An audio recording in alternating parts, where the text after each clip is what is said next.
It all depends on where you are. If you're in central Alberta, you got plenty of rainfall. Normal to slightly above average rainfall conditions for August. Northern Alberta and the Peace Country, it was dry, but it was especially dry in southern Alberta during the month of August.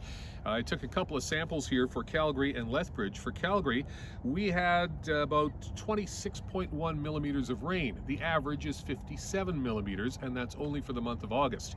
So we're less than half there. And for Lethbridge, just 10.2 millimeters of rain in all of August, and the average is 36.4.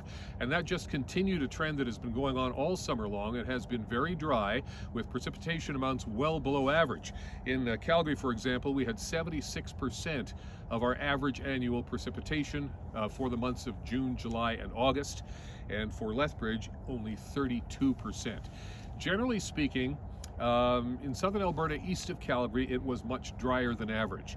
The only exception to the southern Alberta drought was in the southwestern corner of the province, in places like Waterton and Pincher Creek, Crow's Nest Pass. They had above average precipitation, most of which fell toward the end of August, but elsewhere it was very dry and of course warmer than average as well.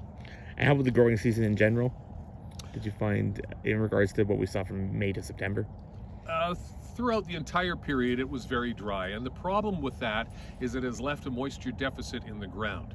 Now, we have harvest season underway now, and we need rain, but you don't want rain happening during harvest. That just messes everything up. But at the same time, next growing season, when we get into spring of next year, we have to have a good base of moisture in the ground, and unless we get that rain, there could be a problem carrying over from this season into next season, because there won't be that base of moisture in the ground in the springtime to help with the planting. On average, what do we normally see in terms of weather in September? Well, September is the month where we get frost, and this is, of course, one of the transition months. You've got transition months in both spring and fall. September's a big one. The average temperature drops about 8 degrees on average from August to September, so it does get cooler. I ran some numbers on the Alberta government climate site, acis.alberta.ca, in terms of when we can expect the first frost in September. And for Calgary, it's on or about September 15th. That's when it goes above the 50% mark. So before September 15th, you have less than a 50% chance of frost. After September 15th, it's 50% plus, and then by the time you're at September 27th, you have an 85% chance of frost. So this is the month where frost happens. I also took a sample for Lethbridge. It's a couple of days different. September 17th is your 50% mark, and the 29th is your 85% mark. So September is going to bring frost, most likely, but this is a very deceiving stat, because what it means is the temperature will get down to zero. Zero is not a killing frost necessarily, and of course unexpected events can happen that will push the frost back or forth in an unpredictable way. So when farmers are taking a look at their weather forecast and listening to meteorologists talk about the chance of it raining sort of thing, what can you explain to us the chance of precipitation, or POP, and what that actually means? I'm glad you asked.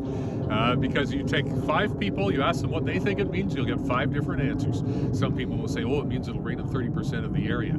Some people, it means that there's a 30% chance of rain, because that's what it says, a 30% chance of rain.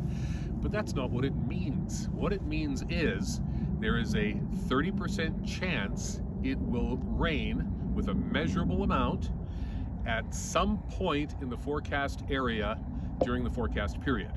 So if you have a 4 o'clock forecast, let's say for Airdrie, Cochrane, Olds, and Sundre, that's a very wide area in one forecast zone from Environment Canada.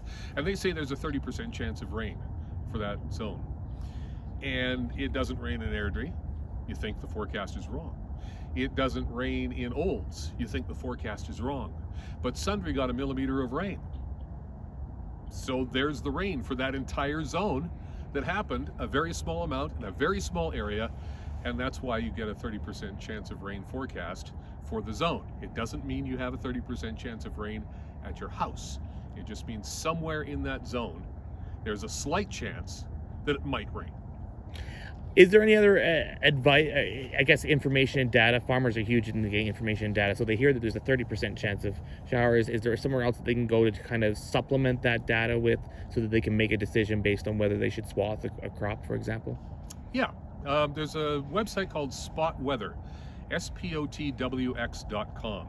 You can put your address in there, and then it will give you a series of about 10 to 12 weather forecast models. And weather forecast models take a little bit of work to interpret, a little bit of education behind them and that sort of thing. But I think the average user can kind of figure it out because there's a graph that shows rainfall. So if you're in Rolling Hills, you put Rolling Hills into spot weather, you will get a graph. You click on one of the models, you'll get graphs showing when it's going to be cloudy and when it's expected to rain, and you can use that to determine whether rain is likely to fall. It's a really great website.